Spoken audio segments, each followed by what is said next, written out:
지금까지는 이제 추사 선생에 대한 얘기를 좀 했는데 지금부터는 이제 빨리 본론으로 들어가겠습니다. 여기 보면 이제 치바이스 그림. 자, 평화 사상을 품다. 평화 사상. 아까 잠깐 좀 말씀드렸지만 평화하면 우리가 생각하기에 바로 전쟁의 반대말로만 생각할 수 있는데요. 이 그림을 보는 순간 그건 아니다. 정의를 다시 내리게 됩니다. 자, 여기 세 번째 보면 여기 이런 말이 있습니다. 치바이스는 세계 균형과 조화의 추구를 한다. 균형, 밸런스. 그 다음에 조화, 하모니. 이를 추구합니다.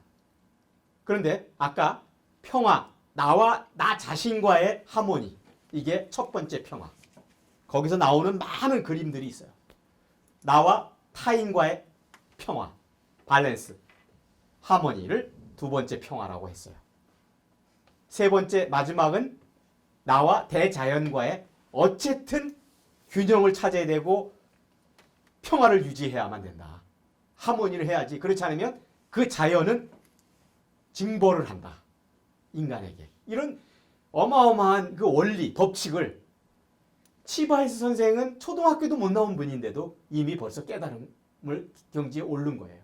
그리고 그런 사상을 가진 분이 붓을 잡았을 때 과연 어떤 그림이 나왔을까를 알 수 있는 것이죠. 자, 그리고 온고의 지신. 논어에 나온 얘기죠. 우리말로 연안 박지원이 처음에 얘기했던 법고창신이라는 뜻하고 똑같습니다. 자, 물론 치바이스 선생이 유명하지만 하늘에서 내려온 건 아니죠. 많은 분들의 그 영향을 받았어요.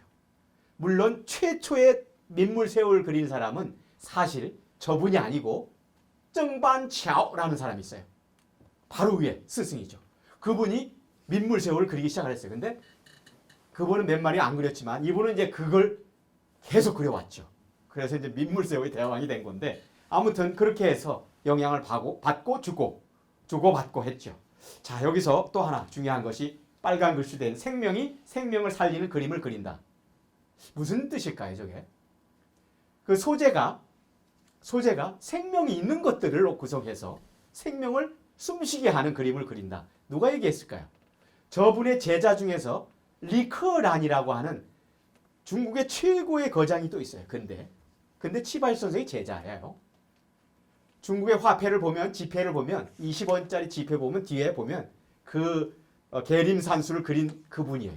그게 리커란 선생이 한 얘기입니다. 생명이 생명을 숨쉬게 하는 그림을 그리는 분이 바로 저희 스승 치바이스 선생이요. 이렇게 정의를 내려줘요. 본인이 얘기하는 게 아니라.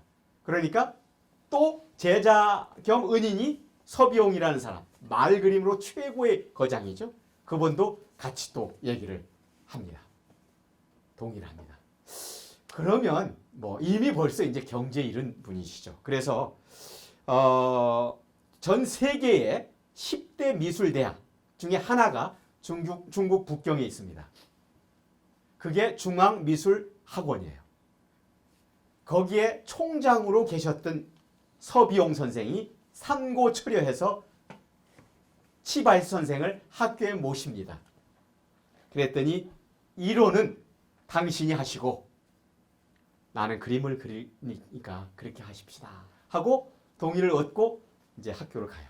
물론 서비용이라는 말 그림의 대가는 불란서에서 유학을 해서 중국의 근대 화가로 최고의 또 권위를 가진 거장인데 그분이 이미 벌써 얘기를 해주는 거예요. 치바이스 선생에 대한 거.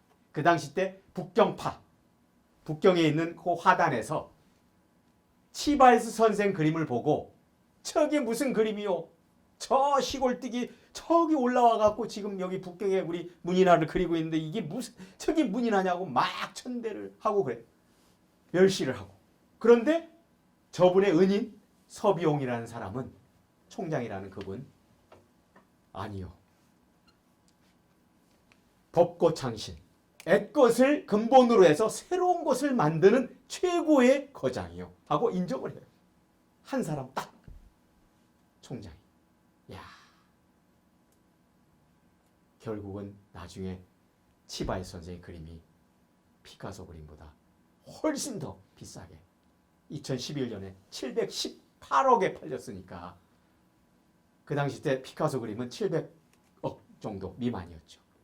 그러니 얼마나 중국 사람들이 놀랬겠어요. 중국 사람뿐만 아니죠. 중국 사람 전 세계 사람이 놀랬죠. 자, 그림 속의 평화 사상을 품다 봅시다. 자, 그러면 그 사람의 스승을 잠깐 또 소개하자면 사실 스승 없는 제자 없고 제자 없는 스승 없습니다.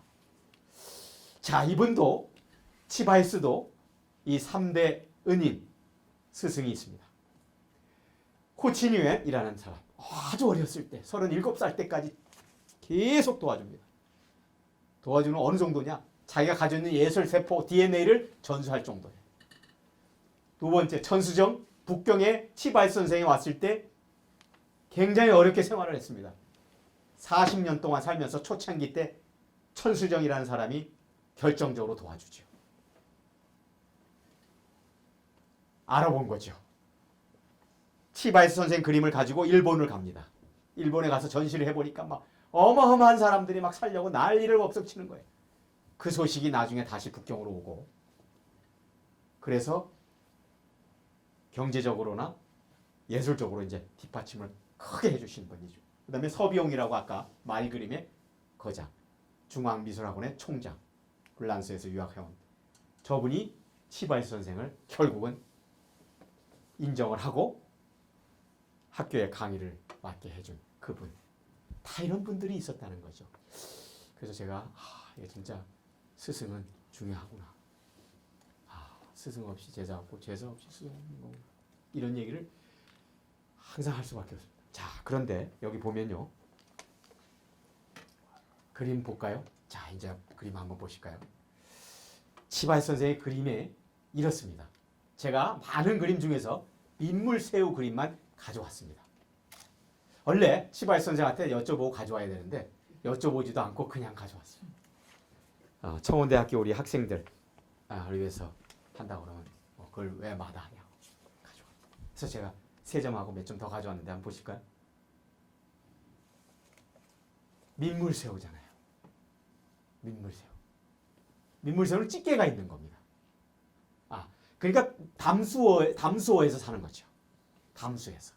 그러다 보니까 밑에 있는 뭐 이렇게 미생물하고 이렇게 찌개로 해서 잡아먹고 사는 그 모습을 그린 거예요. 다 연고가 있어요. 왜 저 소재를 한 연고가 있습니다. 자, 보세요. 자, 중간에 볼까요? 늘었죠? 저기 보세요. 연꽃 밑에서 저렇게 논이는 거. 뭘 시사할까요? 저것도 분명 평화를 얘기한다고 합니다. 평화라는 화제는 없지만 저 그림을 보고 저 치바이스 선생의 사상을 읽었을 때 저 그림을 보면 분명 평화라고 하는 주제가 숨어 있다는 것을 알 수 있습니다. 자, 그런데 그 다음 걸 한번 볼까요? 자, 이때는 평화라는 화제를 바로 넣습니다. 제목을. 이 다게 화평입니다. 우리는 평화죠. 중국은 화평이라고 하지 않습니까? 좀 개념이 조금 다르긴 하지만 아무튼 평화라고 하는 타이틀을 넣습니다. 저렇게. 이건 이제 말년 때 굉장히 중요한 역동기 때 사실상 좀 어려운 시대 때 사실 굉장히 그 평화라는 것을 갈망을 했겠지만 사실 그 평화라는 건 사실 그 이전에 더 중요한 평화가 있다는 것을 그림으로 보여주는 거예요. 저 보세요. 여치 한 마리, 메뚜기 한 마리, 이 병아리가 쫓아가는 거예요. 병아리는 샤오지라고 해요. 중국말로. 지는 길할 길자하고 발음이 비슷해요. 이게 화음 현상이에요. 자, 그래서 이 사실은 이 병아리하고 저것이 잡아먹으려고 하는 어떤 그런 모습이 아닌 저거를 쫓아가면서 같이 더불어서 살아가는 그 모습을 시사하는 거라고 얘기합니다. 자, 이건 비둘기니까 무슨 평화의 상징이니까 바로 이건 이해할 수 있는 것이고요. 이것도 마찬가지고 다 이렇게. 그러나 이 밑에 있는 그림들은 보면 사실상 이 평화를 주제로 해서 그린 거예요. 식물 하나지만. 이 자연 속에서 내가 자연을 거스르지 않고 자연과 같이 더불어서 살아가야만 꽃을 필 수가 있고 꽃을 볼 수가 있다. 그것이 바로 그 안에 근본이 물이라든가 이런 것들을 제공해 주는 것이지. 그렇지 않으면 나도 없고 자연도 없다. 내가 없으면 자연도 없고 자연도 없으면 나도 없다. 그림 속에서 보여주는 거예요. 자, 그러면 이 다음을 한번 볼까요? 이 사람이 그러면 진짜 그런 사상이 있는지 한번 이 내용을 보면 금방 알 수 있어요. 보세요. 나는 내 고향을 사랑하고 자연이죠. 자, 내 조국의 풍요로운 산과 강 그리고 흙을 사랑하고 대자연의 모든 생명을 사랑한다. 자연주의죠. 자, 한평생 평범한 중국인의 마음을 그림으로 그리고 시를 썼어요. 자, 최근 몇 년 동안 비로소 깨달았다. 뭘 깨달았어요? 끊임없이 추구하는 것은 바람 아닌 평화요. 저분이 쓴 책 안에 평화에 대한 개념 3가지를 정리해 놓은 게 있어요. 자, 이거는 56년도야. 그러니까 57년도에 돌아가시기 전에 1년이죠. 이미 벌써 이때 그때는 이제 많이 깨달은 거죠. 물론 그림을 그릴 때 나는 무슨 사상주의요, 나는 뭐요, 나는 뭐요, 무슨 파요 하면서 그림을 그리는 사람도 있지만 그렇지 않고 처음부터 자기의 본연의 그 마음, 사상을 그대로 그림에 표현하려고 하는 그런 화가들도 많거든요. 이분이 아마 그런 주의일 것 같습니다. 자, 중국말로 밑에 돼 있고요. 자, 그러면 제가 보실까요? 치바이 선생의 민물새우 수목화 그리고 제가 추구하고 있는 그런 바다새우 하고 그러면 어떻게 나왔을까요? 저는 치바이스 선생의 민물새우를 보고 중국식 스타일 또는 법고창신의 사상을 가지고 일종의 모방을 했다고 해도 과언이 아닙니다. 사실은. 처음에는 치바이스 선생 그림을 제가 어떻게 하면 똑같이 그릴 수 있을까라고 부단히 노력을 했습니다. 제가 하고 싶은 얘기는 여기에 기능성 문인화, 서화일치, 이 문인화의 정의라고 했지 않습니까? 법고창신과 실사구지 사상을 표현할 때 이렇게 합니다. 볼까요? 자, 여기서 제백석의 민물새우와 보온의 바다새우 그림을 비교를 한번 해보겠습니다. 감히 비교할 수는 없지만 그래도 원조는 치바이스 선생에서부터 내려왔어요. 자, 저도 중국에 유학하기 전에는 몰랐죠. 근데 대만서 이제 공부를 하다 보니까 치바이스 선생의 제자라고 하는 소위 그분이 대만서 있을 때 제가 이제 거기에 같이 다니면서 공부를 했을 때 그분이 무조건 치바이스 선생의 민물새우밖에 몰랐어요. 저도 마찬가지였고요. 어떻게 하면 수염을 잘 그리고 눈을 똑바로 해가지고 헤엄칠 때 수영할 때 눈이 탁 튀어나와요. 이게 민물새우든 바다새우든 그 모습을 그려내야 되고 이 집게를 어떻게 하면 이 움직이는 정중동을 해야 되느냐 이걸 계속 강조를 해요. 처음에는 모방이죠. 서법처럼. 자, 농담법, 원근법, 정중동법 표현해내야 돼요. 안 하면 죽은 그림이죠. 아무리 사상이 좋아도. 어떻게 할까요? 그래서 고민을 했어요. 제가. 그러면 어떻게 하면 과연 저분이 지금 하지 못했던 다른 소재를 가지고 정중동법을 도입해서 움직이게끔 할 수 있느냐라고 생각해서 한번 해봤습니다. 자, 그래서 주사, 결명주사를 갈아가지고 타서 그림을 그려봤어요. 그렸더니 붉은색으로 그릴 수밖에 없죠. 그랬더니 중국 사람이 대번 뭐라고 그래요? 왜 삶아서 가져왔냐고. 그럼 먹기 좋겠는데 그거 하나 주시오. 가져가라고 그랬어요. 가져가라 했더니 진짜 주느냐고. 그래서 가져가시오. 눈으로 가져가면 돼요. 마음으로 가져가면 되고. 그래서 저는 이렇게 그렸어요. 이분의 그림 3마리를 어떻게 하면 움직이게 할 수 있느냐. 바닷속에서 유영할 때. 그리고 이분이 얘기했던 수염은 일종의 안테나 역할이거든요. 방어 역할. 상대방 적이 오면 내가 살아남기 위해 생존 전략을 위해서 이 수염이 발달될 수밖에 없어요. 그리고 물결이 치면 그 센 것을 받아서 약하게 해서 돌아가서 다시 이 단체로 집단으로 이렇게 이동할 수 있도록 서로 교감을 나누는 그게 바로 수염입니다. 그런데 저는 무병장수를 뜻하고 싶었습니다. 사실. 수염이 길죠. 그리고 과거의 책을 보면 갑각류는 그림에 올라올 때 장원급제를 하기 위해서 시험을 보는 사람에게 선물을 하는 걸로 선물을 했어요. 근데 지금 뭐 그런 게 없으니까 많이 없어졌지만, 그래서 저는 가능하면 좀 더 바닷속에서 새우가 움직이는 듯한 형상을 좀 만들어내자라고 창작을 하기 시작을 했죠. 자, 그래서 여기 보면 이렇게 치바이스 선생도 이렇게 여러 마리를 그립니다. 물속에서 막 노니는 그 모습. 위아래가 있지만 다 같이 민물 속에서 노는 겁니다. 옆에 주제가 있죠. 저도 마찬가지로 창의 원하, 넓고 넓은 그 푸른 바다 위에 으뜸가는 새우라고 표현하면서 가능하면 좀 더 역동적으로, 실제로 우리가 여기 남당항에 가면 그 어항에다가 대하철에 대하를 많이 잡아놓고 이렇게 볼 수가 있어요. 거기는 이제 어항이 둥글기 때문에 돌지만 실제로 이 새우는 그 수평선 5m 해심에서 논일거든요. 이게 생태학적으로 밑에도 있지만, 근데 민물새우는 바닥이에요. 좀 다르죠. 그러다 보니까 움직이는 모습을 잘 그려내야 돼요. 그래서 저도 이걸 보고 저걸 모방한 거죠. 만들어내는 거죠. 이게 바로 아까 얘기했던 법고 창신의 하나의 방법입니다. 자, 그러면 빨간 새우만 그려도 되겠는가? 빨간 새우를 자꾸 그리니까 중국 사람들이, 저는 이제 중국에서 많이 이제 전시를 하고 하다 보니까, 그러니까 이제 민물새우만 알던 사람이 바다새우를 보고서 처음 본 게 붉은 새우거든. 그러니까 일단 먹었던 생각만 나는 거죠. 맛있는 그거, 새우. 그런데 꼬리 부분을 자세히 보면 오므라들질 않고 위로 쳐 올려 있어요.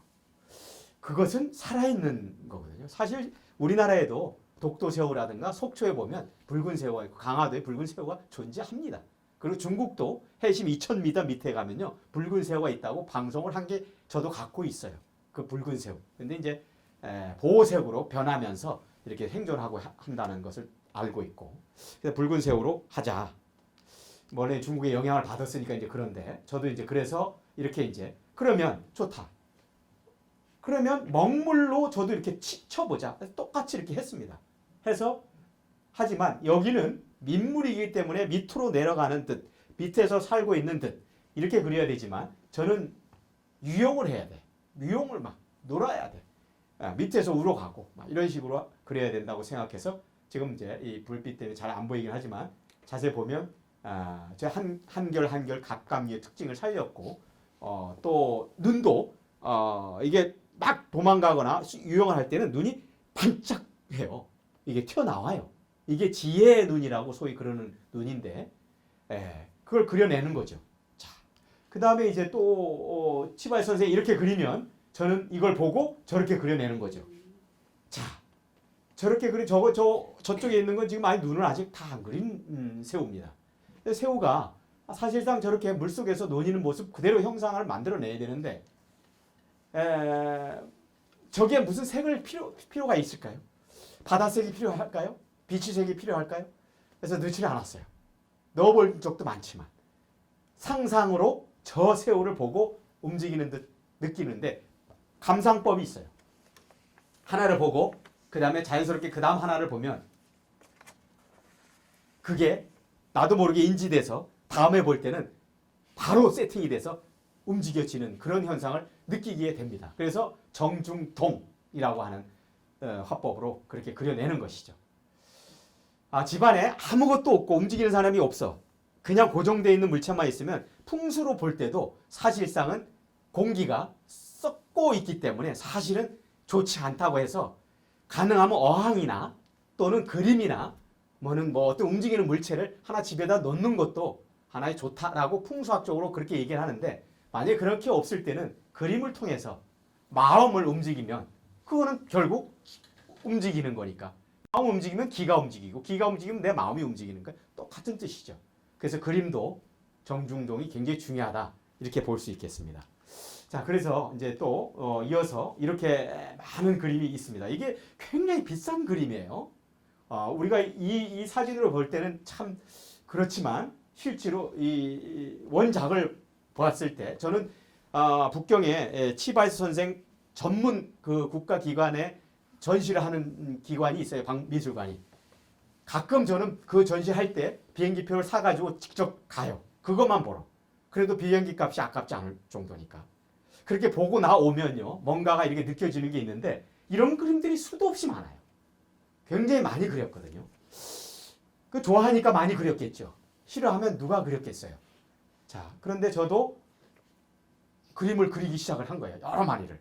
근데 여기에는 여기도 지금 있지만 이 광물질로 그렸습니다. 이분은 광물질이 아니에요. 치바이스 선생. 저는 광물질로 그렸어요. 광물질로 그렸는데 거기다가 음이온 액체를 넣어서 음이온이 발생하는 음이온 염료를 넣어가지고 갈아가지고 같이 타치를 했어요. 여기서 나오는 것은 약간의 기능성 문인화가 되는 거죠. 여기에 위에 시가 있습니다. 시가 있는데 이것도 사실 이제 아까 얘기했던 왕아오 선생의 해아도라는 112자로 구성되어 있는 완벽한 해아도라는 시예요. 그걸 제가 넣었죠.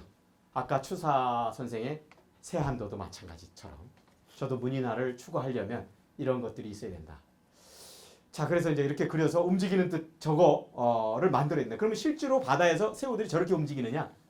그건 제가 잠수를 안 해봐서 모르겠습니다만은 실제로 쟤들이 생존하기 위해서 아마 단체 활동을 하면 안 돼요. 그렇지 않으면 금방 잡혀먹거든.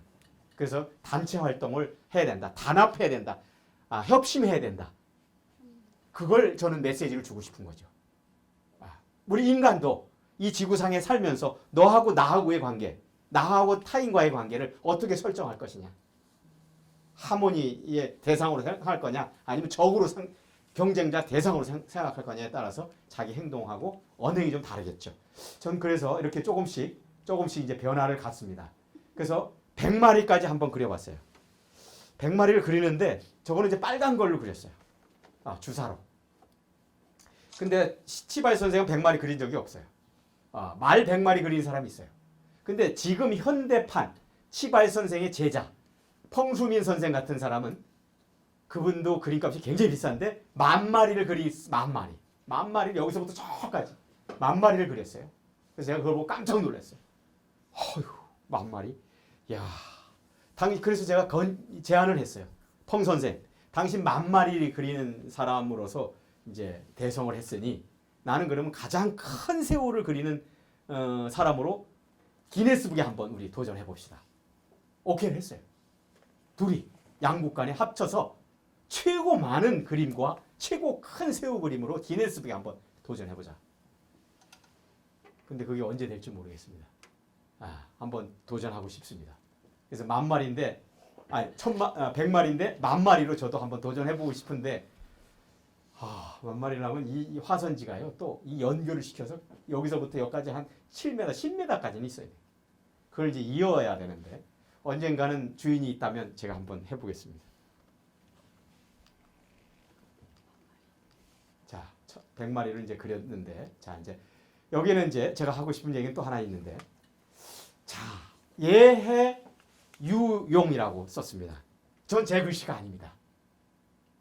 북경에 굉장히 유명한 고병산 선생의 서체예요. 예술 예자, 바다 예자, 논일 유자, 용용자. 저하고 같이 얘기를 했습니다. 그러면 고 선생님 저하고 같이 한중문화교류의 진면목을 한번 좀 보여줍시다. 당신이 한번 글을 한번 멋지게 쓰시고 제가 거기에 맞는 새우 몇 마리를 한번 그려보겠습니다. 사실 처음에는 말을 안 들어주시더라고요. 왜? 워낙 유명하니까 저분이. 저 유명한다고 하는 것은요. 보통 우리가 속된 말로 값이 엄청 나가는 사람들이에요. 한번 이렇게 저렇게 하나 써주면 인민폐로 10만 원, 20만 원, 30만 원 막 이렇게 더 유명한 사람 50만 원 이러는데 그걸 누가 써주겠어요? 안 써주거든요. 근데 이분은 그래도 하여튼 저하고 한국 사람이라고 그 의미를 부여하고 써줬어요. 한 점 딱. 새우 9마리를 딱 그려 넣었어요. 그분도 처음 겪어보는 한중 협력이죠. 어떻게 됐을까요? 사람들이 굉장히 좋아하더라고요. 중국 사람도 하고 한국 사람도 좋아. 그래서 제가 이제 이게 바로 한중 문화 교류도 이런 식으로 할 수도 있는 거구나 하고 저도 이제 많은 분들하고 같이 협력해서 같이 그리기도 합니다. 내 그림만 다 해서 그려서 선보일 것이 아니라 중국 사람이든 일본 사람이든 또 한국 사람이든 같이 좋은 글, 좋은 붓글씨가 있으면 같이 서로 그려서 표현해보자.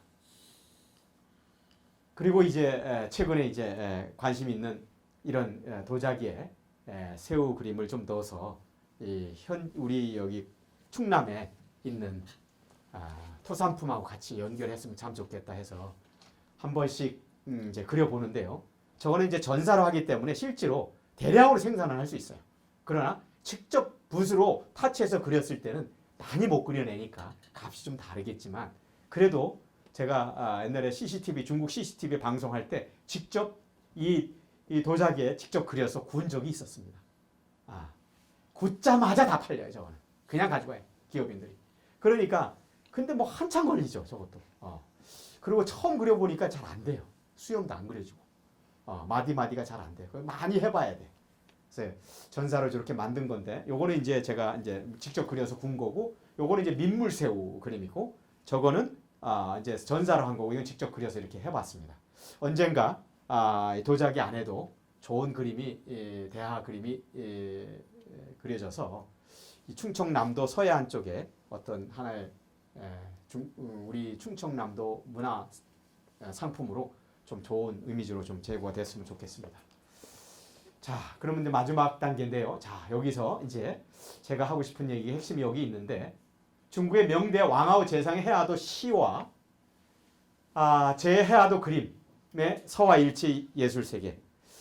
자, 이쪽은 중문으로 이렇게 적었습니다만 여기도 이제 사실 이제 제가 CCTV에 러브콜을 받고 촬영을 했는데 그때 2016년도에 명대 왕아오 선생의 고택이 저 절강성 강소성의 소주시의 태오 옆에 바다 같은 호수 옆에 어마어마하게 큰 고택이 있더라고요.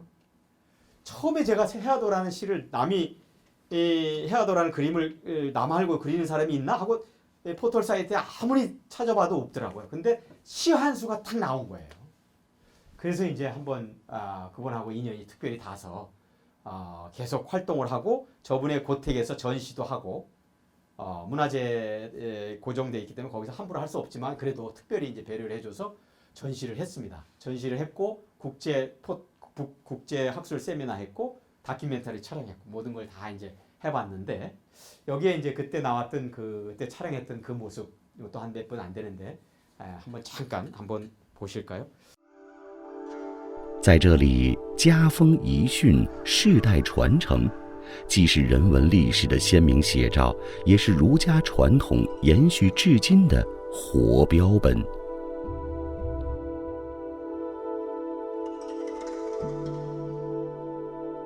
王傲566周年诞辰的祭祀大典，将因一位远道而来的参拜者，而注定与往年有所不同。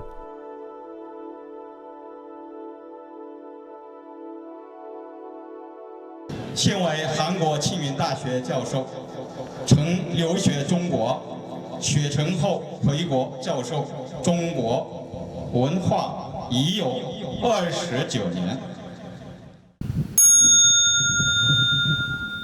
好像学生拜师的那种机会，进入到神圣的他的世界，跟他报告。 그러니까 먼 600년의 그 스승이지만 왕아오 선생이지만 해화도라는 시를 600년에 딱 남겨놓고 아무도 중국의 13억 인구가 하나도 중요하게 생각하지 않고 그냥 관과했던 그 시 한 수가 저한테는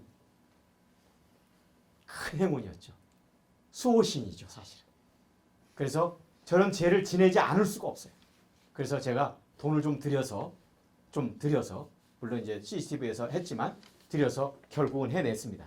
해냈더니 중국에 방송을 했을 거 아니에요. 많은 사람들이 봤겠죠.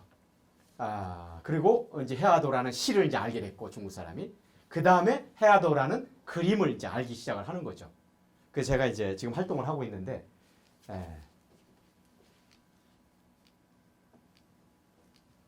그래서 이제 그 시를 이제 한번 살펴보면요. 이제 마지막인데 이렇습니다. 왕호 선생은 이렇게 생겼고요. 저쪽에 이제 시 뭐 있는데 저건 이제 생략하고 시가 이렇게 깁니다. 이 시가 보통 2줄 정도 면 되는데 저기는 112자입니다. 뜻은 굉장히 심오하고요.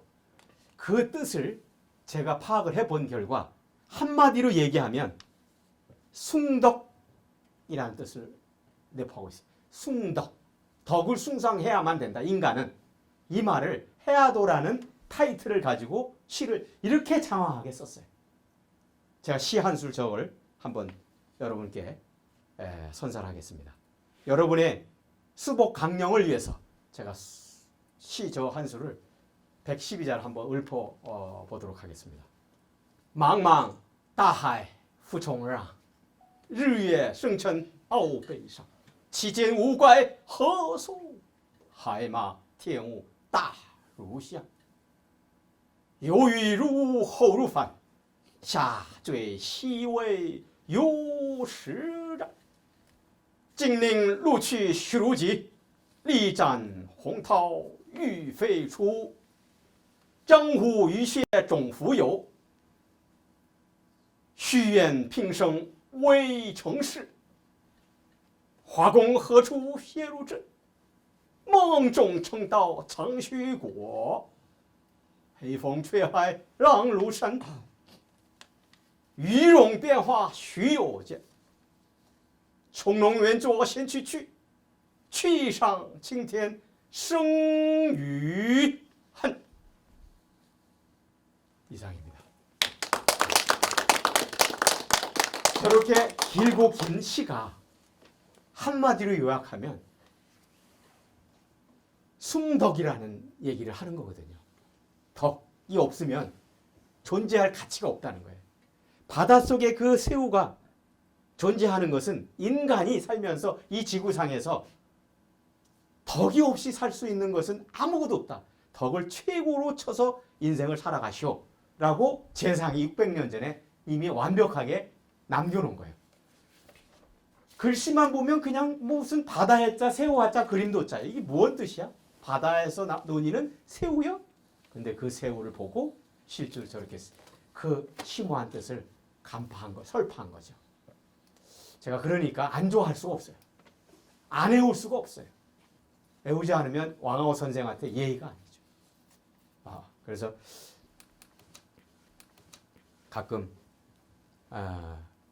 혼자 중얼중얼 시를 읊고 또 중국인들하고 같이 모임을 가질 때도 이 중요성을 얘기하기 위해서는 어떤 때는 시 한 수를 읊으면 진짜 그렇게 좋아할 수가 없어요.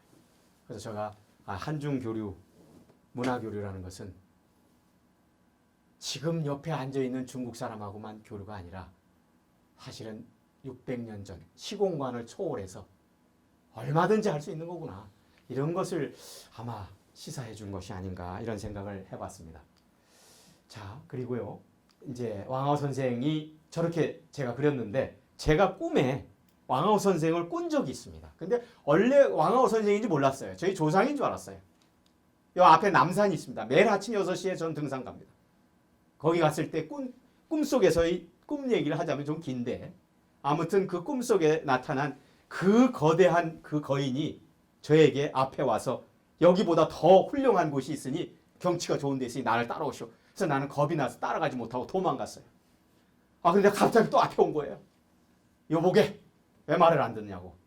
그래서 깜짝 놀라서 이제 몸을 떨면서 따라갔어요. 따라갔더니 그냥 막 저 산꼭대기 갔는데 얼마나 풍경이 좋은지 운해가 막 끼고 바다 같은 막 근데 결국 제가 왕하오 선생 고택을 갔더니 그 옆에 태오라는 그 어마어마하게 큰 바다가 있는데 거기 가보니까 아유 거기네 내려가지고 거기를 봤어요.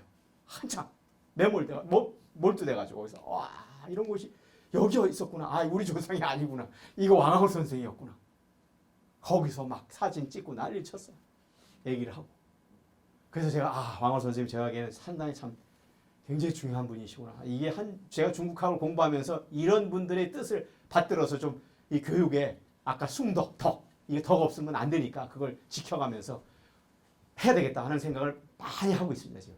그런데 저분이 얘기한 얘기가 아까 숭덕이라고 그랬죠. 숭덕 안에 내용이 이거예요. 보세요. 삼강오륜의 오륜입니다. 근데 오륜 말고 뭐가 있어요? 6륜이 있어요. 7륜이 있어요. 그리고 우리가 공자 선생님이 얘기했던 오륜, 삼강오륜밖에 생각이 안 나죠. 근데 저분은 이미 벌써 그 시 속에 이걸 내포하고 있다는 거예요. 그걸 내가 표로 만들어 본 거예요. 만들었더니 부자유친, 부부유별, 장유효서, 붕유신, 군신유의. 이게 개인과 개인과의 관계예요. 이거는 유교 사상이에요. 좋습니다. 근데 개인과 단체는 뭐야?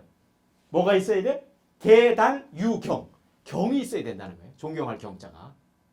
그거 없으면 안 된다는 거예요. 그 다음에 단체와 단체. 7륜이야. 그러면 단체와 단체는 국외단체도 있고 국내단체도 있어요. 나라와 나라일 수도 있어요. 그건 반드시 뭐가 필요하냐? 해가 필요하다. 은혜가 필요하다. 저런 말들이 시 속에 담겨 있는데 가만히 두면 안 되잖아요. 예의가 아니잖아요. 그래서 제가 논문을 써서 국제학술지에도 발표하고 했습니다. 시 한 수에 이런 내용이 있다는 걸 누가 알겠어요. 아예 발견도 안 했었는데. 그래서 제가 그걸 보고서 너무나 흥분이 돼가지고 막 너무 좋아서 막 제가 막 그 왕호 선생 막 바로 옆에 계신 것 같이 막 얘기도 하고 막 이랬어요. 자, 그래서 이제 이렇게 그리기 시작합니다. 저도 그림을 막 그리기 시작하는데 이건 용의 형태로 그렸습니다. 그러니까 화 중 요화, 그림 속에 또 그림이 있다. 뭐 이런 표현을 하는 그림인데 이렇게 자꾸 저는 이제 물론 이제 중국에서 워낙 자주 이렇게 전시를 하다 보니까 중국 사람의 안목에 맞게끔 이렇게 자꾸 이렇게 바뀌어가는 거죠. 그러다 보니까 한국에서는 정작 또 전시를 많이 못 하게 되더라고요. 그래서 앞으로는 이제 한국에서 좀 전시를 좀 많이 할 그런 계획도 있습니다. 이렇게 해서 사진도 찍고 그림도 그리고 막 이렇게 해서 선을 보이죠.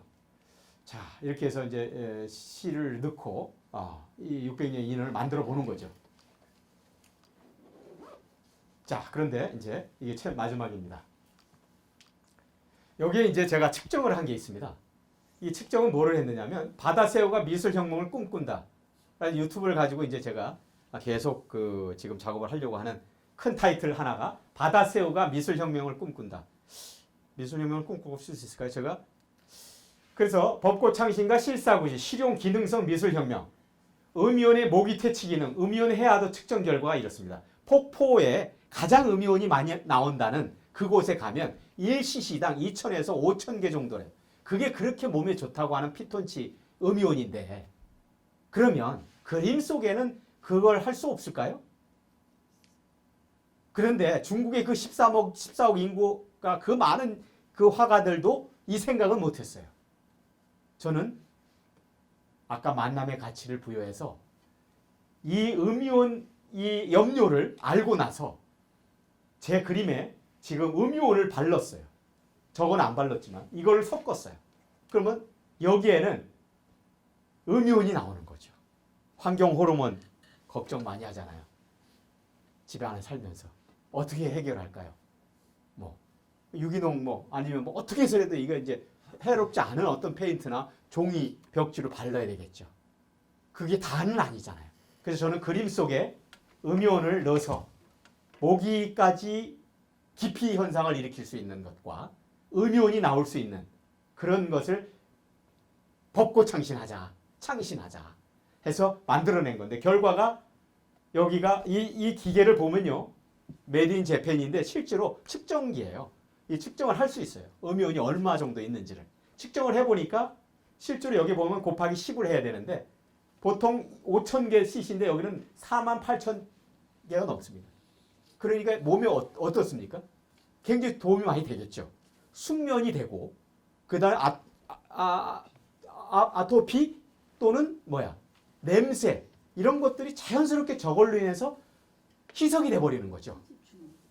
그거를 기능성 문인화라고 제가 명명을 했어요. 저는 이제 이렇게 가야 된다 이렇게 생각하는 사람이에요. 그래서 앞으로는 새우도 좋지만 아무튼 새우를 주제로 해서 이 미술혁명을 한번 꿈꿔보는 저도 사실 제가 만들어낸 건 아니고요. 중국인이 저보고 저 얘기를 했더니 전시를 할 때 했더니 최 교수 당신 진짜 미술혁명을 일으킬 수 있는 소재야. 딱 지나가면서 그 얘기하길래 딱 필이 오더라고요. 아, 이 말이다. 할 수 있나? 할 수 있지. 하면서 지금 해 나가는 거예요, 지금. 계속 지금 하고 있죠. 그래서 이제 이렇게 이제 뭐 여기 이제 중문으로 이렇게 많이 해놨는데 저렇게 여기 중문으로 이제 전시할 때 이런 식으로 표시합니다. 그래서 여기 보면 뭐 이렇게 후리즈和 취원, 效能 하이샤투 뭐 이렇게 중국말로 이게 해놓으면 중국 사람들이 금방 보니까 아까 그 QR 코드에 보면요 다 나와 있어요. 그래서 제가 유일하게 해아도를 그리는 사람이며 600년의 그 왕허 선생과의 600년 인연이 있는 사람이고 이런 어떤 기능성 문인화를 독보적으로 그리고 소재도 세계 유일하게 바다새우를 그리는 사람으로 조금 이제 알려지기 시작한 거예요. 저도 뭐 막 그 재미가 있어요. 중국 사람들이 어우 멋있네, 재밌네, 어우 어떻게 저런 걸 했어 하고 막 칭찬해 주니까 너무 좋은 거예요. 그래서 이제 그렇게 해서 많이 이제 저기 전시를 하고 합니다. 그래서 이렇게 전시를 했고요. 그래서 이제 한 다음 맨 마지막엔 이걸 하고 싶어요, 제가. 그림을 그리고 뭐 이렇게 남이 인정을 해주고 좋아. 뭐 경매도 하고 뭐 소장도 하고 하는 사람이 있으면 저는 이제 이걸 하고 싶은 거예요. 뭘 하고 싶으냐면 이 경매를 이렇게 제가 이제 중국에서 하거든요. 경매를 하면 요 정도가 이제 일종의 중국에서 경매를 하면 10,000원서부터 시작을 해요. 요거. 그럼 인민폐 10,000원이야. 그럼 우리나라 돈은 한 160, 70만 원 정도 되나요? 그거를 뭐 이 호수로 하지 않고 저는 이 제가 하고 싶은 자선을 이 붕어빵이 있는데 여기 지금 전기로 꼽는 거거든요. 저게 호두과자 그것도 마찬가지지만 이게 10,000원이에요. 인민폐로. 저걸 기준으로 했어요. 제가 이 가격을. 그래서 지금 28군데 중국의 오지에다가 28군데를 보냈어요. 다 지금까지 몇 년 동안 하면서. 근데 제가 하고 싶은 거는 이제 중국 사람이 제 그림을 좋아서 뭐 구매를 하든 사든 하면 저는 이제 그 사람 이름으로 저걸 하나 사서 중국의 오지 초등학교에다가 오지 중에 오지에다가 보내는 거예요.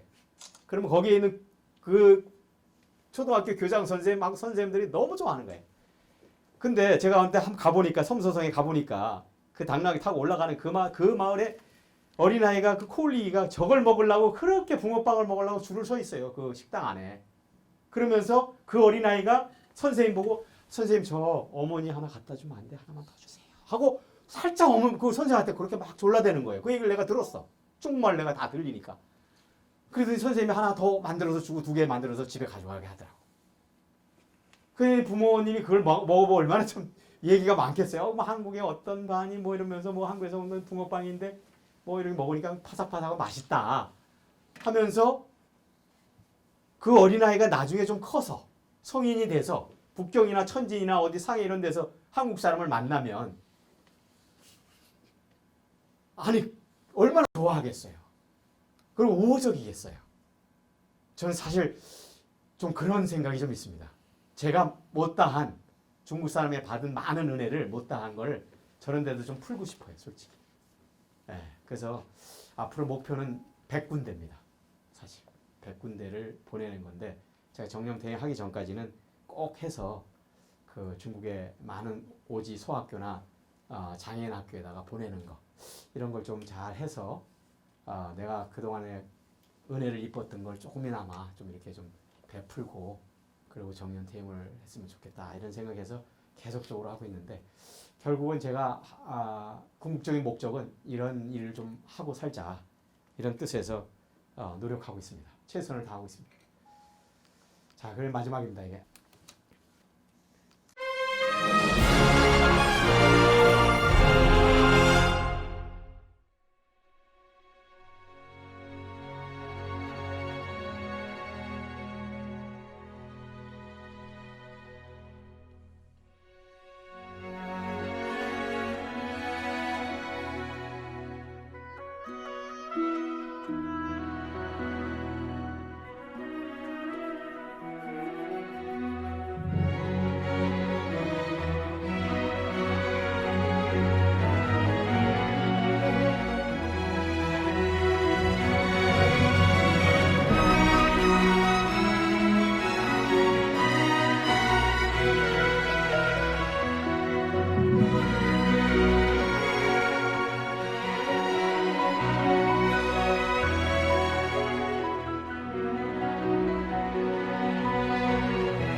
마지막 정리를 이렇게 하겠습니다. 이게 이제 당나라 때 왕보 선생 시인이 시 한 수를 쓴 내용 중에 하나 일부분인데 중국말로 하자면 하이네이 촌쯔지 티에냐 로비린 이거는 이제 제가 맨 마지막에 한 이유는 나를 알아주는 사람이 있다면 그냥 나만이 아니라 자기 개인 나를 알아주는 사람이 있다면 지구 저 반대편 끝에 있는 그 사람도 나의 좋은 이웃이요 친구입니다. 손문 선생이 사해 일가라고 하는 말과 똑같은 그런 얘기를 제가 맨 마지막에 그래서 사실 이렇게 좋은 분 만남은 친구는 물리적인 거리가 아니라 사실 마음의 거리인 것 같습니다. 여러분 경청해 주셔서 너무 감사드립니다. 감사합니다.